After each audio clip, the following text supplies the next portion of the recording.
안녕하세요. 우리 시청자 여러분 그리고 구독자 여러분, 오늘 여러분께 또 처음 또 우리 이현주 TV 출연해 주시고, 사실 또 본인도 또 그 유튜브 방송 진행하고 계신데요.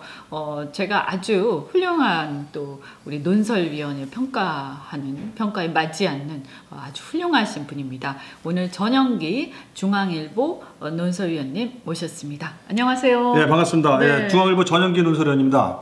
칼럼니스트입니다. 그리고 네, 칼럼니스트이기도 하고요. 그래서 사실은 이제 이 방송 그 전영기 TV인가요? 전영기 방송. 전영기 방송입니다. 예, 유튜브로. 전영기 방송하고 같이 콜라보해서 거기도 또 올릴 텐데요. 우리 전영기 방송 꼭 같이 한번 보시고 또 거기도 많이 애용해 주세요. 사실 제가 보면 내용은 정말 훌륭한데 아무래도 이제 본인 사무실에서 이렇게 굉장히 좀 좁은 것 같더라고요. 그죠? 네. 그래서 또 혼자 편집하시잖아요. 맞습니다. 네, 그래서 그런 어려움이 좀 있긴 하신 것 같더라고요. 여러분 응원 많이 해주시고요. 우리 이제 시작하기 전에 사실은 이제 어제도 그렇고 우리 신재민 건, 그 다음에 이 공익제보자 문제를 우리가 오늘 탈탈 털어보려고 그러는데, 그 전에 우리 전영기 위원님께서 이 탈원전 문제도 굉장히 앞장서서 계세요. 그래서 또 모셨으니까 그 얘기 잠깐만 듣고 신재민 건으로 넘어가도록 하겠습니다. 네. 예, 그 이현주 TV 시청자 여러분, 탈원전은 나라를 망하게 하는 겁니다. 수출을 파괴하고 산업을 파괴하고 그 어떤 정권에 들어와도 이 원전 60년 원전 산업을 파괴할 권리는 없습니다. 이 원전이 지금 두산중공업이라는 데서 6월 달이면 1,200명이 되는 원자력 인원을 다 이제 순환 근무를 통해서 더 이상 전망이 없게 되기 때문에 6월이면은 더 이상 인력이 일을 할 수 있는 게 없어집니다. 네, 6월. 네. 또 9월 달은요, 신고리 5, 6호기 건설이 다 부품이 완료가 돼가지고 끝나서 더 이상 올해 9월이 되면 부품 수요 제로입니다. 자, 여러분, 2019년의 6월과 9월은 대한민국에서 원자력 이 산업이 없어지는 해입니다. 제가 예상컨대 취재를 해보니까 두산중공업에서 원전 부분을 폐지한다고 합니다. 1,200명의 세계 최고의 인력들이 1,200명이 무너지게 되면 연관 산업까지 2,000개 중소기업에 최소한 15,000명의 실업자가 길거리에 떠앉게 됩니다. 이걸 감수하면서까지 얻는 것이 무엇입니까? 중국과 러시아와 때로는 적대적일 수 있는 그런 나라로부터 LNG 가스 통로를 통해서 들어오는 빌려오는 전기를 하겠다고 지금 나서고 있습니다. 이거 안 됩니다. 열심히 막아야 됩니다. 그래서 신울진 3, 4호기를 지금 건설 중단된 울진의 신울진 3, 4호기를 다시 가동시켜야 됩니다. 그것만 가동하면 죽음에서 이 원자력 산업이 숨을 쉴 수 있는 그런 일이 벌어질 겁니다. 모두 같이 좀 노력해 주시죠. 제가 또 일방적이고 강압적인 또 포괄적인 탈원전 이 추진에 대해서 사실 이게 헌법 위반이거든요. 네. 이런 독재가 없어요. 이 문제를 갖다가 이런 식으로, 그러니까 탈원전을 하는 나라조차도 이렇게 진행하는 예가 없거든요. 네. 그래서 정말 비민주적이고 아주 반헌법적인 정권이다. 제가 그렇게 평가를 하는데, 하여튼 이제 원전이라는 게 저는 또 중요한 게 우리나라 산업이 거의 죽어가지 않습니까? 주력 산업이 지금 위기라고들 하는데 이 원전이 상당히 우리 입장에서 보면 새로운 성장 동력이에요. 이 자체가. 그리고 여러분이 이제 자세히 혹시 들어볼 기회가 있는지 모르겠지만 원전을 건설하게 되면 이 원자, 핵공학 이런 쪽도 굉장히 발전하게 되지만 또 거기에 더불어서요, 기계 부품이 굉장히 정교하게 많이 들어가요. 그렇죠. 그래서 기계 부품 산업에 또 발전하고도 연결이 되고요. 여러 가지 또 이후에 이제 이것을 폐기하고 하는 과정들도 이 전 세계적으로 앞으로 그 시장이 굉장히 클 거라고 예상이 됩니다. 그래서 우리가 세계에서 최고가 하는 그런 기술을 갖고 있으면서 이게 신성장 동력 중에 하나고 모든 산업 발전의 토대가 되는데 전기를 생산하니까요. 그런데 이거를 앞뒤 보지도 않고 그냥 갖다 버린다. 이거는 자살행위다. 제 생각에는 한마디만 짧게 말씀드리면 임종석 비서실장이 바뀐다는 얘기 있습니다. 만일에 새로운 비서실장이 와서 대통령의 그 머리 뇌 속에 뭐 좀 살짝 칩을 좀 바꿔주셨으면 좋겠어요. 그래서 원자력은 위험하기보다는 위험을 관리해야 되는 것이고 원자력을 살려야 나라가 산다. 이렇게 새로운 비서실장이 대통령의 생각을 좀 바꿔주시면 네. 그러면 좀 숨통이 튀지 않을까. 네, 네. 그렇게 기대를 좀 해보고 그래요? 싶습니다. 임종석 어디 선거 나가나요? 뭐 내년에 2020년에 선거 나오죠. 네, 뭐 조국도 나가는 것 같아요. 그죠? 조국 수석에 대해서는 그건 모르겠어요. 그분이 뭐 정치적 능력이 있는지 좀 의심스럽습니다. 네, 그래서 사실 이번에 한국당에서 은영이의 조국 임종석 출석시켜서 사람들이 기대를 많이 했죠. 그렇죠. 네, 그런데 기대가 아니라 너무 화가 나서 저 보다가 껐어요. 한국당이 공부를 좀 덜 한 것 같죠? 네, 솔직히 좀 그렇습니다. 그리고 정신이 좀 이제 약간 미약합니다. 그러니까 이게 제가 보니까 그런 이제 조국이라든가 상대편이 이제 그 사람도 어쨌든 그 법대 교수고 치밀하지 않습니까? 어쨌든 그런 사람들이 나왔으면 이게 신경전부터 시작해가지고 이 상당히 주고받는 게 있는 거거든요. 그래서 이럴 때는 우리 이제 목소리 키우는 것도 중요하지만 아주 잘근잘근 씹어야 되는 거거든요. 잘근잘근. 이거 무슨 뭐 고기도 아닌데 뭐 잘근잘근 씹고. 아니 그래서 말이죠. 그 사람이 한 말 자체의 모순이 굉장히 많단 말이에요. 근데 그런 거를 딱 쳐가지고 네가 금방 얘기한 그 말 그대로다. 뭐 국정원 정보기능 자기들이 없앴다고 막 자랑하는데 아니 그렇게 자랑해서 그 정보기능 없애다 보니까 이게 무리하게 특감반을 정보기능으로 활용한 거 아니냐. 네, 사실 그거잖아요. 그렇습니다. 본질이에요. 그런 부분이 있습니다. 네, 그래서 그냥 그렇게 받아쳐버리면 되는데 말이죠. 제가 그거 보면서 느꼈던 건 두 가지, 세 가지 정도 말씀드리면 첫째는 조국 수석 말은 그럴듯하겠는데 본인이 스스로 이 말 책임져야 됩니다. 자기가 검찰이나 수사를 받게 될 경우에는 자기 이 휴대폰을 내놓겠다 그랬어요. 자기 입으로 내놓겠다 그랬어요. 그러니까 그 말을 온 국민이 다 들었으니까 뭐 본인 직접 내서 좋고 어떤 계기가 생기면 본인이 자기 휴대폰을 내놓고 포렌식 검사를 받겠다고 했습니다. 그거 지키셔야 됩니다. 잊지 마세요.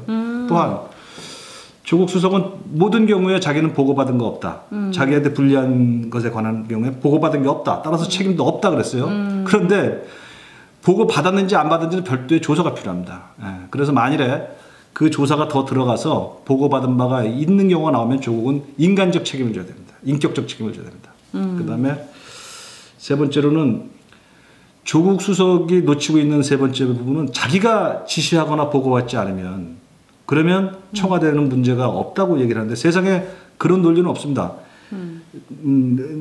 팔다리가 움직이는 것을 내가 몰랐다. 네. 그럴 경우에 뇌는 책임이 없다. 이런 얘기를 하는 거죠. 이런 일은 세상에 없는 겁니다. 그 웃기는 이런데 맞습니다. 여기서 그런 말 해도 됩니까? 웃기는 짜장면 같은 소리입니다. 김밥 옆구리 터지는 소리 같은 소리입니다. 네. 그래서 조국과 임종석은 그 논리가 매우 헛된 논리라는 거. 뇌는 몰라서 팔다리가 움직여서 사람을 친 거는 무리를 일으켜서 죄송하지만 내 책임은 아닌 것을 이해해 주십시오. 그 말입니다. 이 말을 한나라당 의원, 무슨 당입니까 지금? 자유한국당 의원들이 그 아주 본질적인 문제를 추궁하지 않았다는 건 좀 아쉽고요. 그러니까요. 아니 문재인 대통령이 직접 얘기한 적이 있잖아요. 청와대 비서실에서 일어나는 일은 대통령과 절대 무관하지 않다. 그렇게 얘기했잖아요. 아니 그러니까 비서실에서 일어나는 일에 대해서는 우선 이게 형사적 책임 이전에 모든 책임이 있는 겁니다. 그리고 형사적 책임도요. 우리가 보고라는 게 이게 묵시적 방조 이런 것도 있는 거예요. 네. 그러니까 보고를 자기가 들고 와서 딱 이 앞에서 읽지 않아도요. 그 시스템 속에서 이런 어떤 보호가 밑에서 막 자기들끼리 이루어지고 하고 그런 것들을 조국이 언제든지 볼 수 있는 시스템이었다면 거기에 대해서 어떤 책임이 있는 거고 사실 그 내용을 자세히 조국이 들여다보고 하나하나 지시하지 않았다고 해서 책임이 없는 게 아니란 말이에요. 조국은 1000명쯤 되는 청와대 그 직원들 그리고 이제 뭐 등록된 직원 한 500명 된다 그러죠. 그분들에 대해서 마치 그렇게 이제 관리를 하는 네. 최종 관리관인데 저는요 이런 얘기 한마디 좀 하고 싶네요. 지금 말씀 주시니까 네. 제가 중앙일보에서 정치부장을 했었고 편집국장을 했습니다. 네. 편집국장이라는 사람은 한 200명 정도의 기자를 직접 그 지시하고 보고받고 관리를 하죠. 그런데 편집국장이 200명을 다 알지 못해요. 저는 늘 한 10명 내지 20명의 부장들과 함께 얘기를 주로 많이 하죠. 그러면 나머지 180명의 기자들의 행동을 내가 어떻게 체크 못합니다. 보고받지 못한 것도 많아요. 네. 그들이 어디 밖에 나가서 무슨 일을 했고 어떤 취재를 했고 어떤 무리를 일으켰는지 그 모든 것에 대해서 제가 다 보고받지도 않고 지시하지도 않습니다. 그러나 만일에 한 명이 어떤 그 문제가 생기는 일이 벌어지면 그건 편집국장이 책임집니다. 이게 바로 세상에 눈뜨고 태어나서 20년, 30년, 40년을 살아오는 인간의 조직 생활의 어떤 본성이죠. 조국 수석께서는 그런 본성을 모르거나 외면하고 어떻게 대학 형법 강의를 하셨는지 알다가도 모를 일이며 무엇보다도 지금 현직에서 그런 박약한 그 사고와 인식을 가지고 나는 책임이 없다고 하는 것을 보니 정말 허우적된다 이런 생각밖에 안 들고요. 말씀 주신 김에 아까 네 번째 포인트가 하나 있는데 조국 수석은 임종석 실장의 뭐가 문제인가 또 자유한국당이 뭘 추궁하지 못했는가. 대한민국 헌법은 모든 국민에게 그 자유와 권리, 자기 양심과 신체와 말과 표현과 언론과, 양심과 네. 이 모든 자유를 보호하고 있습니다. 유일하게 그걸 제한할 경우는 법률에 의해서만. 네, 또 그렇죠. 법률에 의한다 할지라도 헌법 37조 나옵니다. 그 본질적 자유와 권한을 제한하는 것은 법률로도 안 된다고 하였거든요. 이것은 맞습니다. 뭐냐? 네. 대한민국 국민 5천만 명 모두가 기본적인 자유권을 갖고 있다는 것인데 임종석과 조국 두 분은 뭐라고 하셨는지 아십니까? 그날 운영위원회에서 공직기강을 관리하기 위해서 첩보를 수집하다 보니 그 어사무사한 그 부근에서 민간인의 첩보를 수집하게 될 수도 있었다. 그렇게 해서 얻어진 것은 우리의 책임이 아니며 그렇게 해서 얻어지게 된 어떤 별건의 문제가 있다면 그건 우리가 수사기관에 맡기는 게 우리의 도리다라고 하고 있어요. 이게 바로 촛불과 국민의 인권을 위해서 탄생한 정권의 비서실장 민정수석 맞습니까? 저는 그래서 그 부분에 대해서 말이죠. 왜 그 자리에서 이렇게 사람들이 적시에 이렇게 반박을 제대로 못했는가? 왜냐하면 하다 보니까 위법한 어떤 민간인 사찰이 중간에 섞여 있을 수도 있다. 그런 얘기는요. 그게 섞여 있으면 문제 되는 거예요. 섞여 있으면요.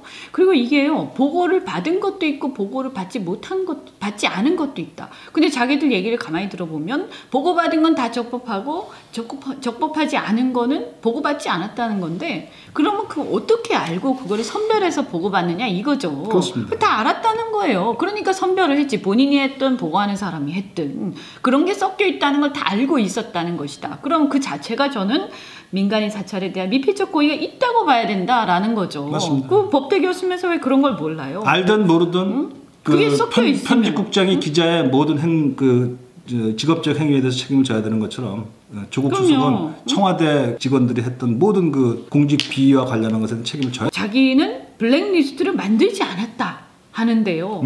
그 명단이 김태우가 만든 명단이 있고 이 조사한 사람들이 있고 그런 거 아닙니까? 이 블랙리스트라는 게 이 조국이 문제가 심각해요. 법대 교수인데. 손발이했으니까 내는 책임이 없다 이런 얘기죠. 아니 뭐 A4 용지로 써야 블랙리스트입니까? 자기들한테 뭔가 문제가 있는 이전 정부에서 임명된 사람들 그런 사람들 해가지고 추려서 그것을 조사하고 다닌 것 자체가 블랙리스트예요. 그죠? 아니 그리고 뭐 홍준표도 모두 조사하고 다 했더만 그러면 만약에 이게 블랙리스트가 안 되려면요 A4 용지 안 썼다 이거 가지고 되는 게 아니고요 미리 말이죠 딱 지침을 만들어 가지고 직원들한테 얘기를 했었어야 돼요. 이러한 경우에는 절대 조사를 해서도 안 되고 접촉해서도 안 된다라고 유의사항을 다 마련해서 줬었어야 되는 거지. 근데 그렇게 안 했잖아요.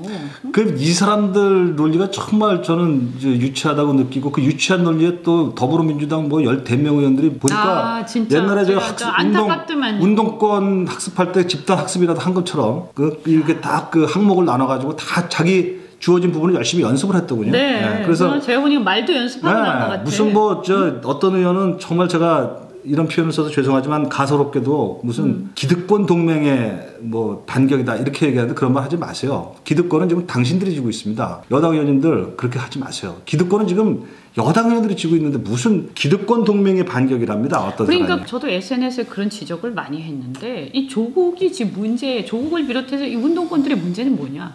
자기들이 대한민국 최고의 살아있는 권력이에요. 근데 그걸 망각하고 이 어떤 6급 주사한테 무슨 막 엄청난 비리가 있는 것처럼 막 몰아붙이면서 협박을 하고 압박을 하고 이 신재민 건도 마찬가지고요. 이런 상태에서 자기들이 가장 그냥 숨만 쉬어도 대한민국이 들썩들썩해요. 그렇죠. 살아있는 권력은 자기들이에요. 그러면 이게 자기들이 어느새 기득권이 되어 있다는 것을 아직도 망각하고 그리고는 마치 옛날에 학생운동하던 시절 그때 완전히 맨날 젖어 있다. 어목한 시절이래. 네. 아유, 여보세요. 지금 우리가 지금 어목합니다. 아, 국민들이 너무 가소로워, 어목해요. 지금 가소로워. 여러분이 어목한 게 아니라 아니 지금 내가 그 말을 하려는 건 아니고. 네. 그래서 조국과 임종석에 또 넘어갈 수 없는 얘기가 또 생각이 나네요. 지금 아까 얘기한 블랙리스트 그리고 또 뭐더라? 또 자기들이 무슨 7대 뭐 기준을 정해놓고 네, 원칙. 그거 원칙. 조국수 그거 책임져야 돼요. 7대 원칙에 어긋나는 거 하나도 없습니다. 뭐 이렇게 세 번이나 세 번 복잡한 거 기억할 정말 좀 짜증 나더군요. 뭘 없어요 없기는. 이 정권이 짜놓은 인사 7대 5대 원칙. 아니 5대인데 7대래. 7대요? 뭐 또 뭐 있으니까 또 두 개를 더 집어넣었어요. 그래서 네. 내가 하도 기가 막혀서 아마 전희경 의원이 아마 문제를 제기했을 거예요. 그랬더니 없습니다. 해서 내가 찾아봤어요. 그랬더니 얼마나 교묘하게 해놨냐면 뭐 부동산 비리 뭐 무슨 뭐 탈루 세금 탈루 뭐 이런 등등의 이 표절 등등의 의혹을 가진 자로서 법적으로 처벌받은 자. 이렇게 해놨어. 법적으로 처벌받은 자는 그 7대 기준에서 배제를 하기로 돼 있대요. 그런데 지금 나타났던 그 많은 누굽니다. 그 교육부 장관 누구죠? 유 장관 뭐 이런 분들. 그거는 법적으로 처벌 아직 못 법적으로 처벌한 게 아니라 언론과 관계자들에 의해서 혹은 내부 공익자들에 의하여 의혹이 제기된 자들이거든요. 그럼 그것에 대한 판단은 여러분이 하셔야 됩니다. 조국 수석이 해야 됩니다. 인사과 징계 그 가진 조국 수석이 해야 되는 것이고 대통령이 판단해야 되는데 자기들은 또 언제 우리는 아무에게도 동의를 받은 적도 없는데 자기들끼리 뭐 7개 해놓고선 꽤나 열심히 했나 봤더니 처벌받은 자로 돼 있어요. 처벌받은 자는 그러면 안 되지 당연히. 그렇게 따지면 과거에 문제된 사람들 전부 다 억울하지. 그죠? 근데 그리고 블랙리스트도 마찬가지예요. 기껏 민간인 사찰을 해서 특정 성향의 사람을 사찰해서 공직에서 배제한 거 아니냐고 물었더니 자기들이 정한 블랙리스트에 규정이 있는데 거기에 아닌 겁니다 이러는데 참 그렇더라고요. 그리고 거기에 맞장구 치는 여당 더불어민주당 의원들 하면 자기들이 답정해놓고 그 안에서 자기들이 노는 거예요. 우리는 아무 관심 없어요. 의혹이 있으면 책임을 져야 되고 문제가 있으면 해결해 주세요. 의혹은 의혹이 아니라고 그러고 문제는 문제가 아니라고 자기들이 정해놓은 그 규율 속에서 그 규율 청와대 그 7대 규율이든 블랙리스트 규율은 관심 없습니다. 그들의 지금 정부 청와대 사람들이 정해놓은 그 규칙은 그냥 청와대 1000명, 한 500명, 1000명 직원들끼리 그냥 같이 적용하세요. 보편적이고 상식적이고 좀 논리적이고 양심이 호소되는 바가 있어야죠. 그래서 이렇게 보면 정말 가증스럽고요. 그 입으로 어떻게 인권과 민주주의를 얘기했을까? 저는 이제 그들이요 인권과 민주주의 얘기만 해도 토 나올 것 같아요. 정말로 어떤 면에서 보면요, 도대체 뭐 때문에 지난 촛불 집회에서 그렇게 저는 사실 진짜로 분노했거든요. 그 권력남용 건들에 대해서. 그런데요, 지금 이 자들이 하는 걸 보면 이거 아무것도 아니에요. 그리고 이 권력남용을 그때는 권력남용 건들이 이렇게 의혹들이 나오면 사람들이 이렇게 좀 숙연하고 좀 뭔가 이렇게 자기가 이렇게 좀 숙이기도 하고 이런 게 있었단 말이에요. 좀 창피해하고. 어쨌든 저는요, 이 지금 김태호 사관 같은 경우도 그렇고 그 사람 개인의 일탈 솔직히 국민들이 크게 관심 없어요. 국민들이 왜 이 사안에 관심 있냐? 이거는요, 이게 지금 청와대의 비위 문제고 청와대 권력남용 문제고 민간인 사찰 문제이기 때문에 관심이 있는 거예요. 그러니까 그 얘기에 답을 해야지 왜 자꾸 그 얘기 전달한 사람들 막 도덕성 무너뜨리는데 다 집중해가지고 쪼잔하게 의원님, 자기들이 권력자면서. 의원님 말씀 참 잘하셨는데 지난해 말이죠. 그 운영위원회 생중계한 거. 네. 이렇게 보는데 임종석 실장 조국 수석 대단한 그 전능권자라고 말이죠. 이 사건의 본질은 뭐 핵심은 이렇게 들어가더라고요. 아니 그러니까 계속 규정하는 이들 본질주의자 핵심자들의 비결은 뭐냐? 이 사건의 본질은 개인의 일탈이다 이렇게. 그렇게 계속 몰아가죠. 근데 몰고 말고 간에 그거는 여러분이 정할 게 아니에요. 세상 사람들은 그렇게 안 봐요. 왜 자기들이 이 사건의 본질, 그 본질을 규정할 거나 누가 줬어요? 세상 사람들이 그거를 이 본질은 청와대의 권력남용이고 불법 사찰의 의혹이고 그리고 블랙리스트 의혹이고 권력 남용에 따라서 정권이 그 제대로 된 국민을 위한 정책을 쓰는데 실패한 거 아닌가에 대한 국민적 의혹이 본질이거든요. 바로 그것 때문에 국민들이 문제를 제기하고 언론들이 추적을 해서 벌어진 사건이고요. 바로 그렇기 때문에 청와대 그 두 분 권력 막강한 사람들이 국회의원으로 소환된 겁니다. 그게 본질인데 어디 와서 자기들이 마음대로 한 개인 미꾸라지에 흙탕물 튀기기라고 그러니까. 그런 말 하지 마시라고. 이거 이렇게 하니까 정말 이게 아구가 안 맞고 제대로 세상을 끌어가지 못하는 거라고 생각이 드는 원인이 거기에 있다. 제가 보니까 진짜 뭐 본질을 뭐 자기 그날 철학자야? 뭐 너무 본질이라고. 안타까운 게 그렇게 얘기하면 말이죠. 이거 보세요. 국민들은 그 사람들의 개인 일탈 있든가 말든가 크게 관심 없습니다. 국민들의 관심사는 바로 당신들의 청와대, 일탈입니다. 살아있는 권력이 그게 궁금합니다. 얼마나 권력을 그거죠. 남용하는지, 자기들의 국민들의 자유를 얼마나 침탈하고 있는지 그게 궁금한 거지. 근데 어디서 일탈 얘기하면서 물타기해. 그렇잖아요. 그런데 세상에 이 왜 이렇게 그 제때 반박 못하는지 정말 좀 답답하기도 했고. 저희 자유한국당 사람들 공부 좀 하세요. 그리고 열의 좀 가지세요. 열의. 뭐 열심히 나름 하는데 이게 또 투쟁이라는 게 이게 하루아침에 또 되는 게 아니더라고요. 국회에서 사실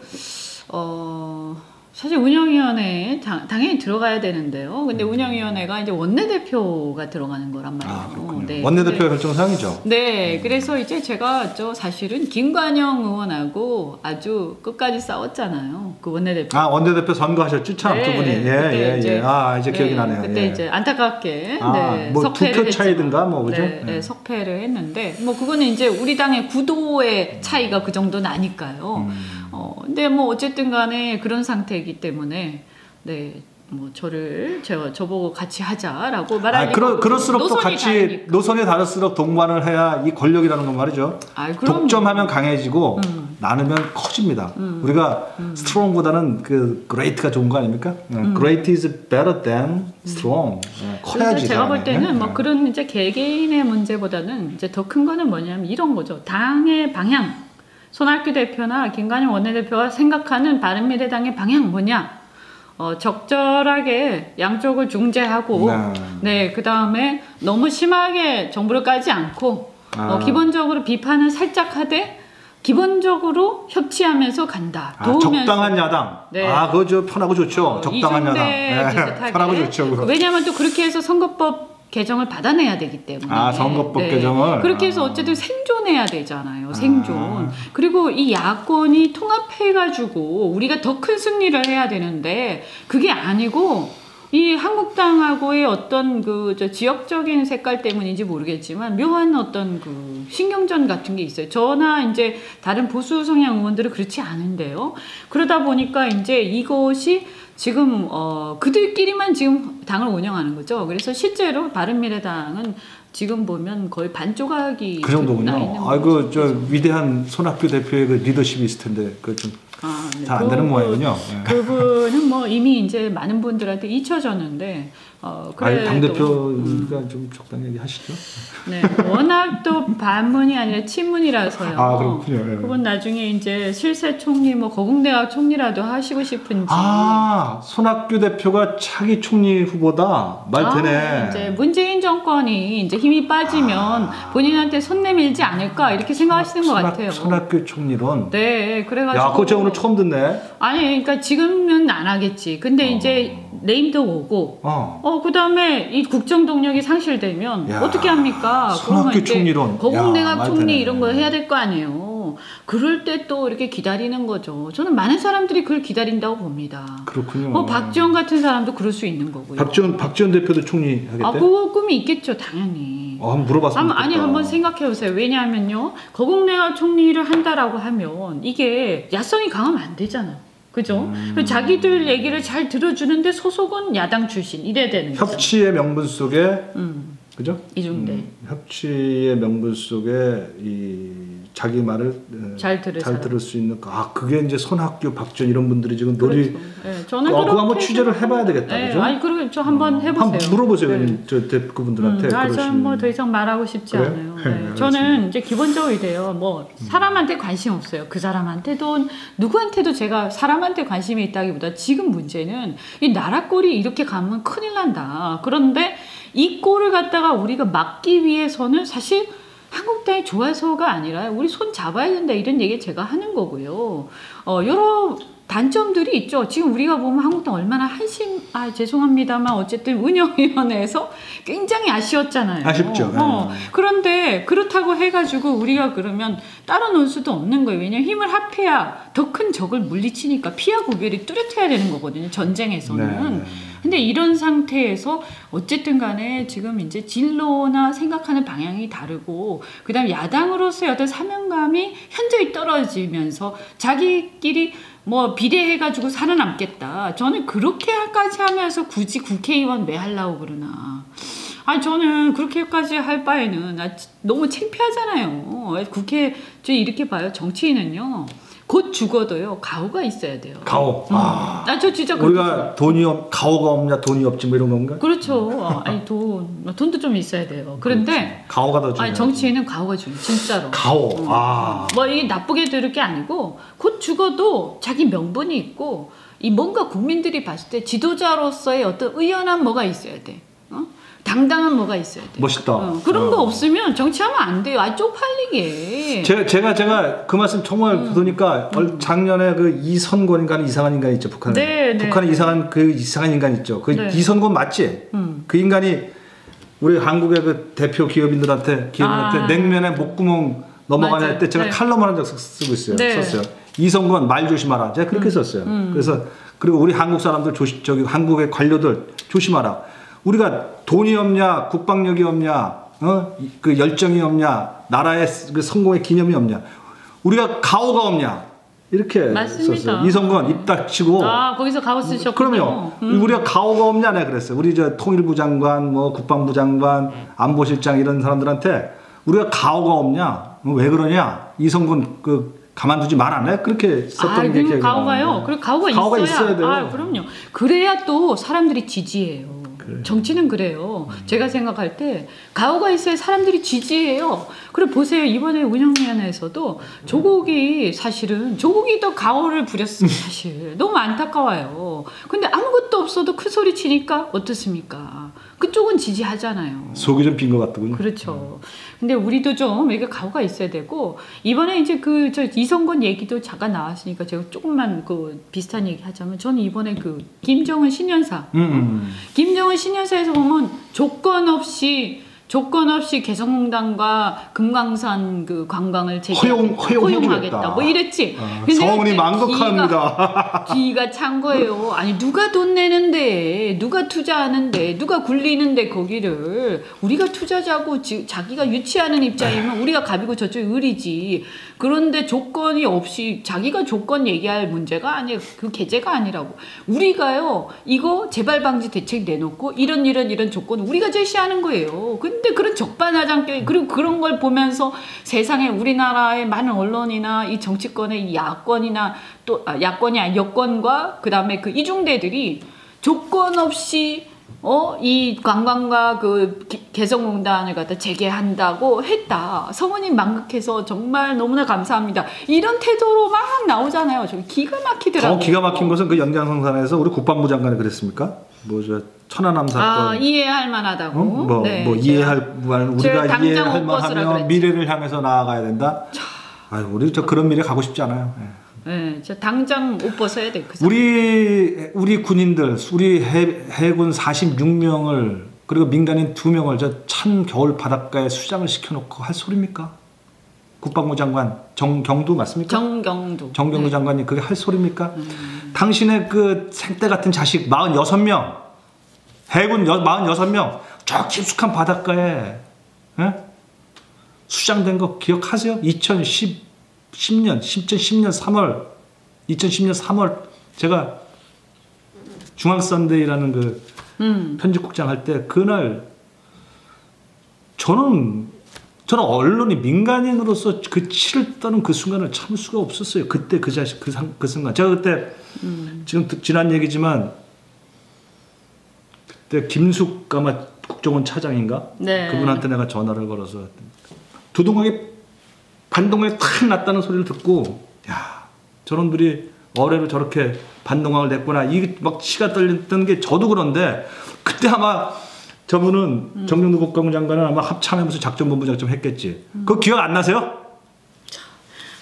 뭘 이해해 이야기는? 아니 사실 국방장관 정도 되면 내가 옷을 벗는 한이 있어도 그거 이해 못한다 이래야 되는 거 아니야? 그리고 종합조정을 이제 그죠? 국무총리가 하든 그죠? 뭐 안보실장이 하면 되지 왜 자기가 나서서 그래? 아니 그리고요 이게요 재밌는 게요 네. 이번 정부에서 이미 지난번에 김영철 박람 때요 천안함 사건은 북한 소행이 맞다라고 인정을 했단 말이에요. 통일부에서 공식 보도자료를 냈어요. 그럼요. 그런데 어떻게 그런 얘기를 해 국방부 장관이. 근데 이거 정말 저는 날려야 돼 이런 사람은. 있을 수 없. 그러니까 우리 매국노를 국방부 장관으로 그냥 머리에 이고 있는 겁니다 지금 상황이요.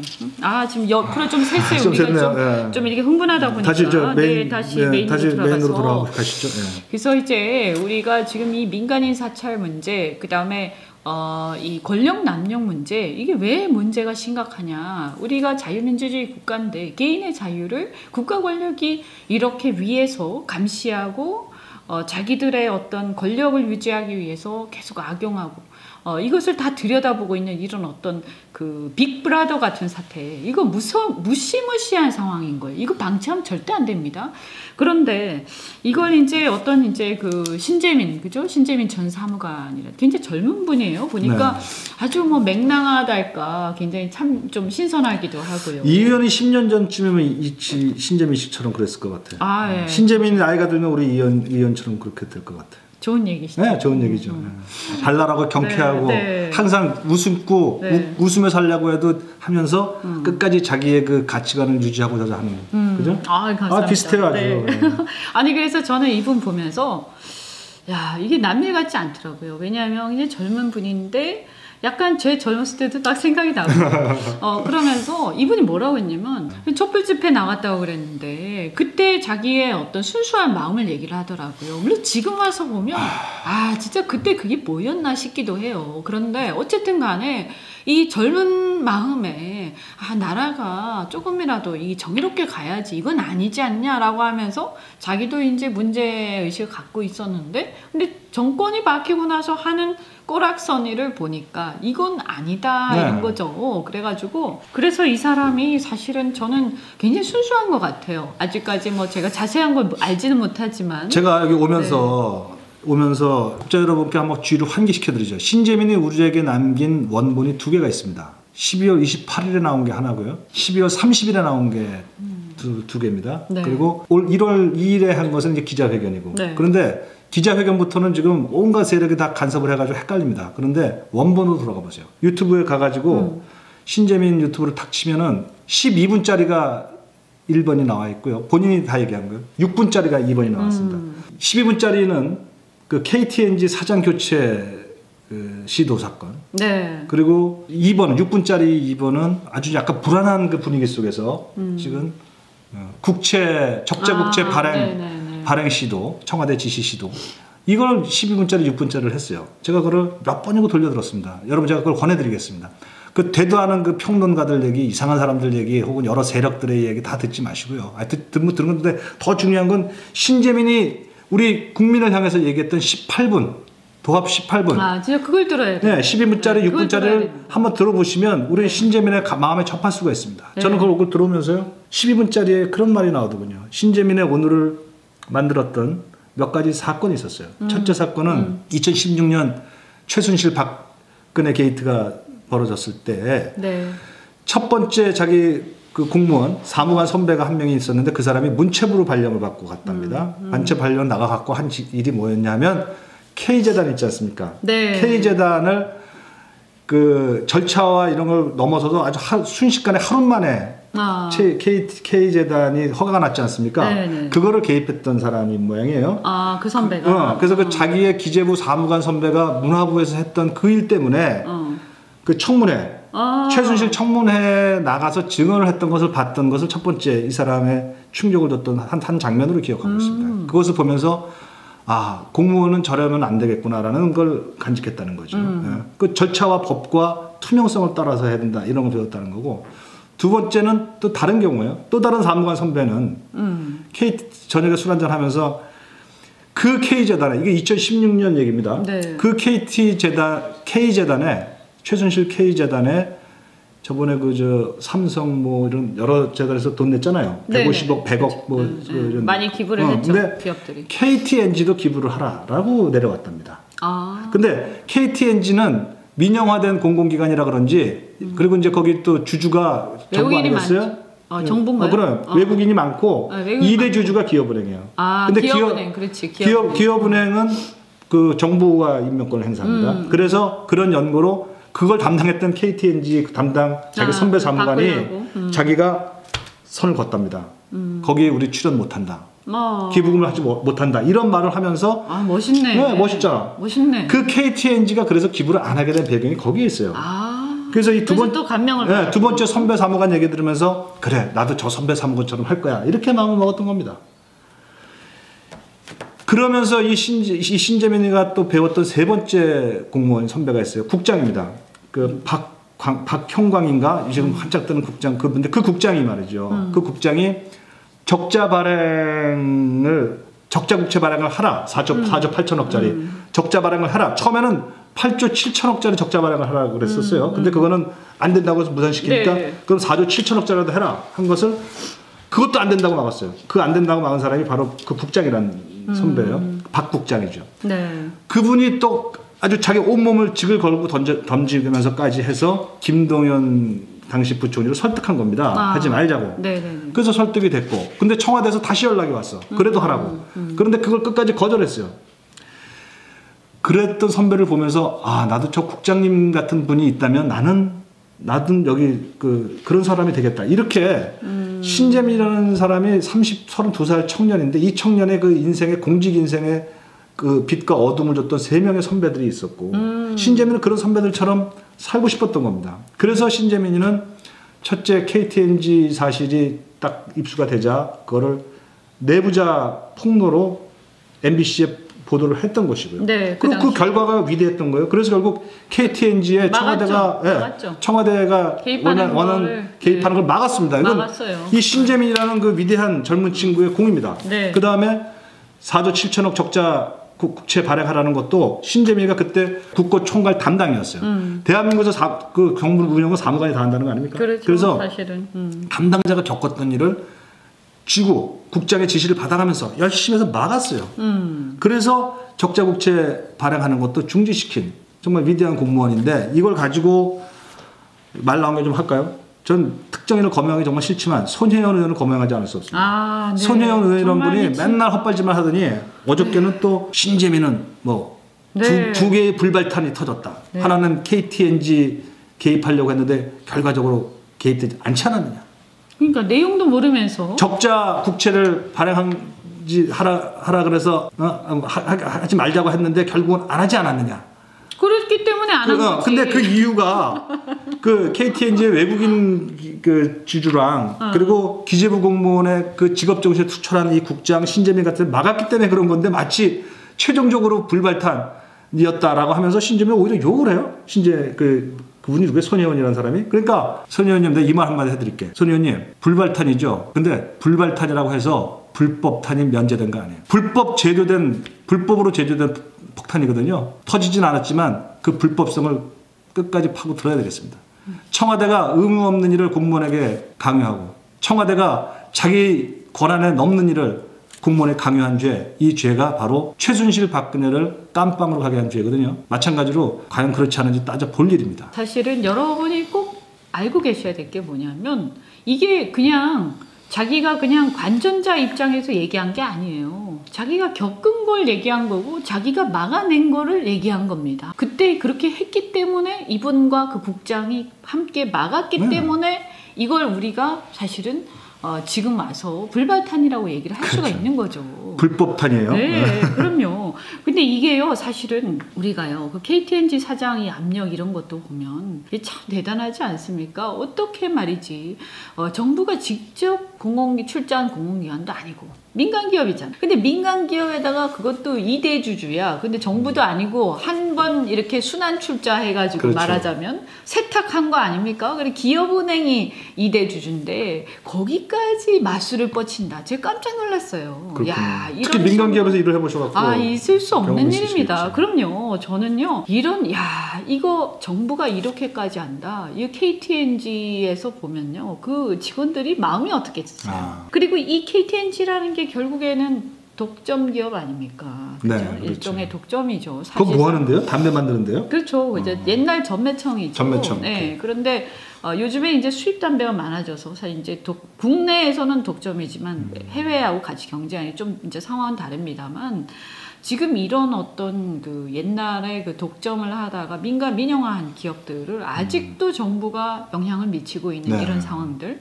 저는 이번에 이제 KT 같은 경우에도 사실은 민영화 됐지만 그죠? KT 그다음에 또 뭡니까? 포스코 이런데 아직도 인사 개입한다는 얘기가 많지 않습니까? 네. 그죠? 우리가 이런 것들도 결국 다 드러날 거라고 저는 생각합니다. 그리고 그런 과정들을 통해서요. 좀 더 유능한 사람이 임명이 되었을 때 훨씬 더 이 수익이 나고 우리 사회에 어떤 부가 축적될 수 있는 문제들을 갖다가 정부가 개입함으로써 사실 굉장히 왜곡시키고 네. 결국은 사회의 이 전체적인 부를 갖다가 축소시키고 그리고 다른 이 부의 배분 자체를 시장의 어떤 부의 배분 기능을 왜곡시켜가지고 자기들이 권력이 개입해서 그 부의 배분을 갖다가 좌지우지하는 것. 이게 바로 사회주의입니다. 네. 이 사고방식 자체가 국가 권력이 시장에 개입하는 그 일환이에요.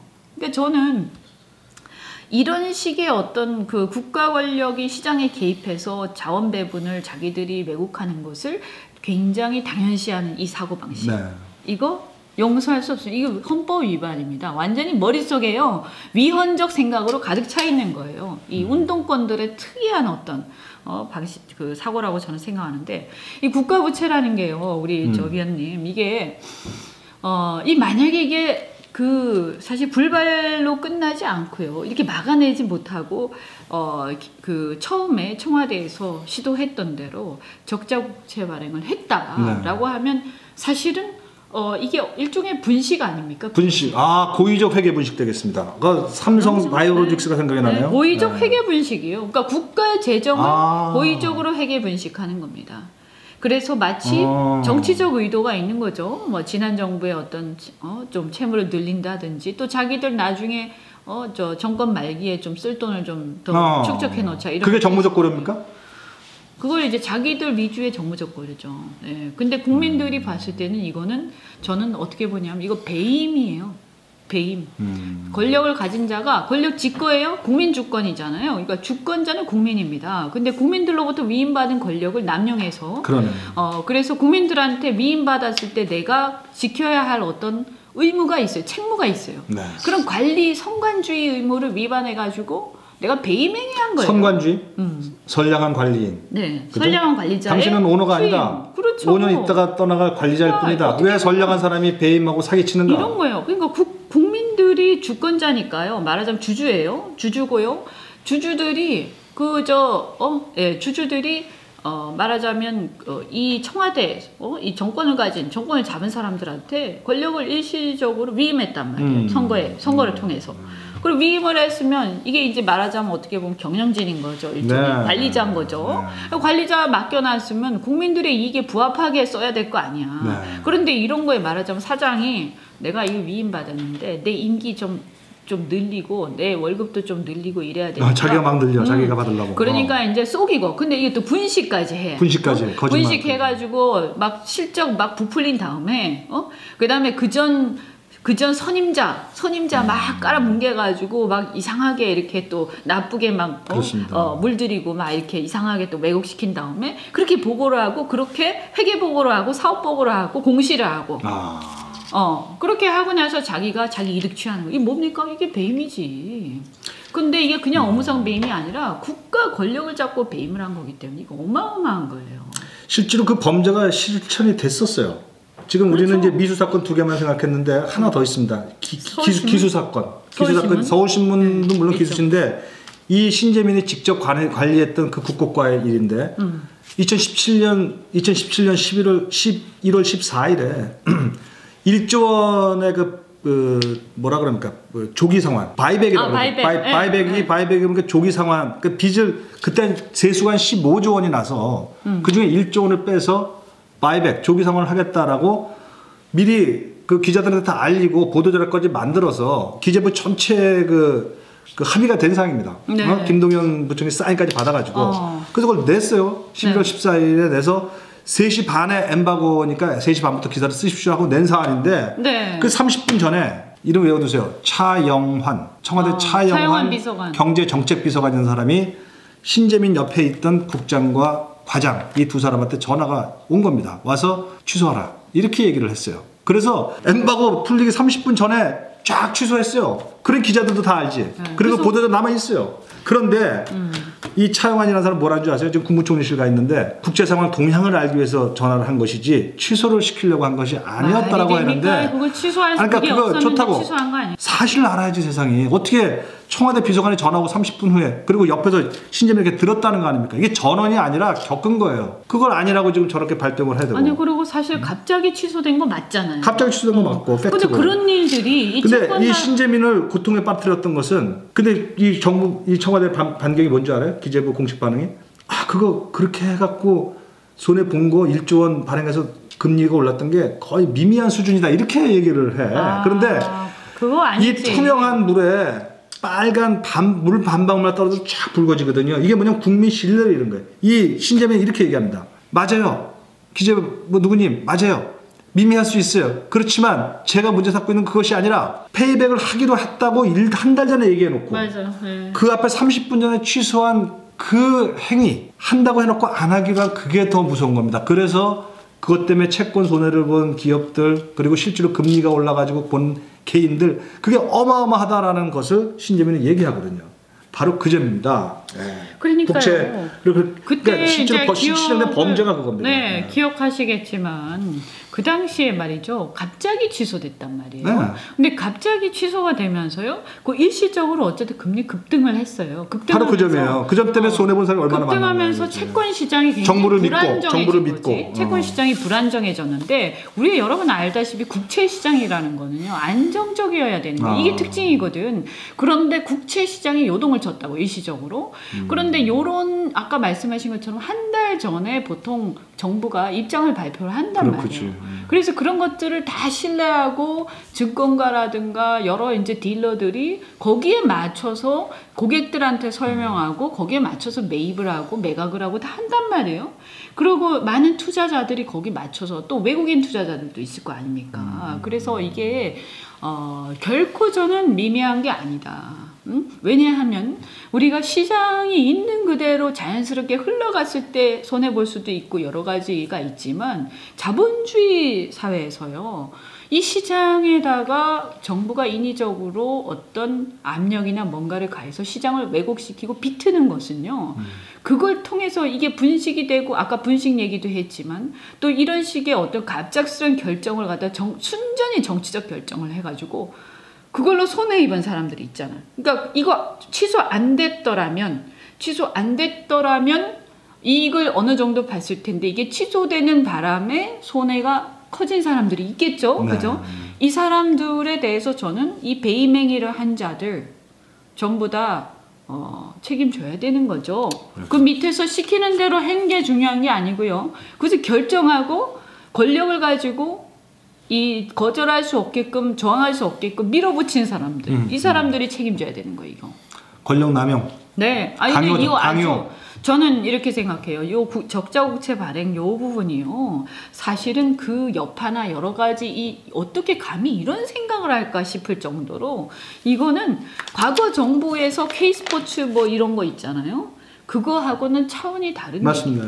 차원이 다른 얘기입니다. 이거는 자본시장을 건드린 거예요.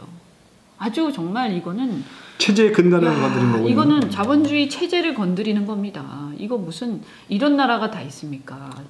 정말 기가 막히고. 이거 그러면 국정조사 해야 되는 거예요? 당연히 이건 진짜 당연히 해야 돼요. 국정조사 해야죠. 국정조사 정도가 아니고요. 이게 더 있을 겁니다. 신재민 사무관 증인으로 부르고 말이죠. 네, 임종석 조국 한번 더 부릅시다. 네, 임종석 조국 뭐 아까 차영환 그리고 문제는 지금 김동연 부총리. 그렇지. 김동연 부총리 참 웃기는 사람이에요. 제가 이런 말해서 그런데 무슨 한국당에서는 뭐 그 사람을 갖다가 무슨 뭐 영입한다 어떤데 이런 얘기까지 있었는데 이번 상황으로 이번 사태로 가버렸죠. 그죠? 그런데 어제 보니까 국가 경제라는 게 종합적 고려를 해야 된다. 이라는 게 뭐 소신만으로 되는 게 아니다. 뭐 이상한 소리를 해놨던데 이게 종합적 고려라는 게 지금 정치적 고려 말하는 건가요? 그런 얘기인 것 같죠? 저는 종합적 고려를 해도 좋다고 보는데 빚이 있으면 갚아야 된다는 것은 고려 대상이 아니지 않습니까? 네. 빚이 있으면 갚아야 되는데 빚이 있는데 더 빚을 내자? 이거는 고려 대상이 아니라고 저는 봅니다. 맞습니다. 더 빚을 내자. 그건 정부적 판단이 아니고 목표를 잃어버리는 거죠. 명백하게 나쁜 방향으로 끌고 가는 거기 때문에 이 명백한 배임이고 손해 발생이에요. 하여튼 이런 상황에서요. 어제 어쨌든 뭐 기재부에서는 그 전에 보면 이 신재민 사무관을 갖다가 공무상 비밀 누설죄로 고발한다고 또 그렇게 얘기를 하고 이 사람이 굉장히 큰 상처를 받았을 거예요. 그리고 변호사들한테 얘기를 했더니 민변 변호사들이 전혀 도와주겠다는 얘기를 하자고. 근데 민변한테 간 걸 보면 이 신재민 사무관이 확실히 굉장히 순진한 사람이야. 제가 보니까. 그래서 이런 내가 세상으로부터 버림받고 권력에 항거한 것이 이렇게 어마어마하게 무서운 일이구나. 내가 혼자 완전히 세상에서 완전히 외톨이가 됐구나. 이런 걸 느꼈을 거라고. 그 외톨이가 된 그 공익 제보자를요. 네. 의원님이 좀 보호 좀 해주세요. 그럼요. 제가 네. 그 친구 32살이면 제 아들 벌인데 아주 안타깝고요. 그 길 잃은 외기러기 같은 느낌이 들어서 저 친구는 어떻게 우리가 그거 지금 어디 금방 알 수 없나? 이때 편집할 때 신재민이 계좌번호 있어요. 12분짜리 6분짜리 비디오 보면 계좌번호 있으니까 그거 좀 딱 보여줘가지고 이 돈 좀 넣으라고 하세요. 돈이라도 있어야 이 겨울에 따뜻하게 살죠. 그래야 또 변호사도 선임하고 저 권력이 탄압하는 것에 항거할 수 있지 않겠습니까? 또 저 운동권 전문가들이 또 난리피고 또 뭐 아니라 그러면서 저 친구 또 뭐 이럴까봐 걱정해요. 먼저 시민운동해서 신재민 살리기 시민운동 좀 해주십시오. 그래서요. 그래서 사실은 좋은 소식이 뭐냐면 어제 자살 시도를 했다 이런 뉴스가 나가고 하니까 그동안 변호사들 중에서 이 문재인 정부의 이런 폭주 그리고 이런 공익제보자를 탄압하는 이런 정말 내로남불적 행태 이거 분노하면서도 사실 솔직히 우리 보수가 좀 보면 좀 소극적이고 약간 겁이 많지 않습니까? 그래서 변호사님들이 이렇게 굉장히 잘 나가시는 변호사님들도 많으신데 말씀은 다 안타깝다고 하면서도 나서는 분이 아무도 없었어요. 그래서 제가 도대체 이게 말이 되냐 이래가지고 의원님 변호사 자격증 있죠? 그럼요. 하세요. 그래서 제가 변호사들이 있는 그 톡방이나 이런 데서요 정말 말은 전부 다 번드르르 하는데 아무도 나서지 않는다. 내가 정말 마음이 아프다. 막 이랬더니 이제 변호사님들 몇 분이 자기들이 어제 이제 그런 사건을 딱 목격하고는 나서야겠다 이렇게 나오셨어요. 그래서 오늘 2시 반에 변호사들 대한민국의 그 자유를 수호하려는 변호사들이 계세요. 그 민변의 그 영예로운 말로만 영예로운 그 칭호를 박탈하시고 새로운 변호사들의 모임이 신재민을 지킴으로써 새로운 칭호를 얻으십시오. 민주 변호사들은 새로 탄생해야 됩니다. 제가 어저께 전영기 방송의 제 제목이 그 신재민 사무관을 민주시민이 지키자였습니다. 그래서 저는 신재민 지키기 민주시민운동본부 이런 거 하나 했으면 좋겠고 그 스스로 우리 의원님께서 앞장서서 여야의 문제가 아니라 시민대표의 차원에서 국민대표의 차원에서 한번 추진해 주시기를 이 자리에서 제가 부탁드립니다. 네. 그래서 오늘 2시 반에 또 기자회견 했을 거고요. 그래서 이제 그 기자회견 내용을 보면 앞으로 이런 신재민을 비롯해서 공익제보자 보호하는 데 앞장서겠다. 아마 지금 현재 한 10대분 정도 계신 것 같은데 계속 늘어날 거라고 봅니다. 혹시 이 방송을 보시는 분들 중에서 혹시 변호사님 계시거나 아니면 또 주변에 변호사들, 유능한 변호사들 계시면요, 꼭 저희 의원실에 연락 주시고요. 그러면 제가 그 자유를 수호하려는 변호사들, 또 우리 사회의 진짜 민주주의를 지키려는 변호사들의 그 모임에 여러분 또 연결도 해드리고, 이 단체가 진정한 어떤 대한민국의 공익 변호사 모임이 될 수 있도록 우리 함께 노력해 갔으면 좋겠습니다. 자, 오늘은 이 정도로 마무리하겠고요. 우리 잘 시간 또 수고 많이 해주셨고, 정말 또 이렇게 열혈 또 정의남아로서 오늘 또 이렇게 열변을 토하셨는데요. 우리 전영기 논설위원님, 오늘 혹시 마무리 말씀 뭐 더 말씀하실 게 있나요? 여러분, 나라가 어렵습니다. 뭐 제가 걱정할 일은 아니고 정치인이 걱정을 먼저 좀 해주셔야 됩니다. 네, 고맙습니다. 다음에 뵙겠습니다.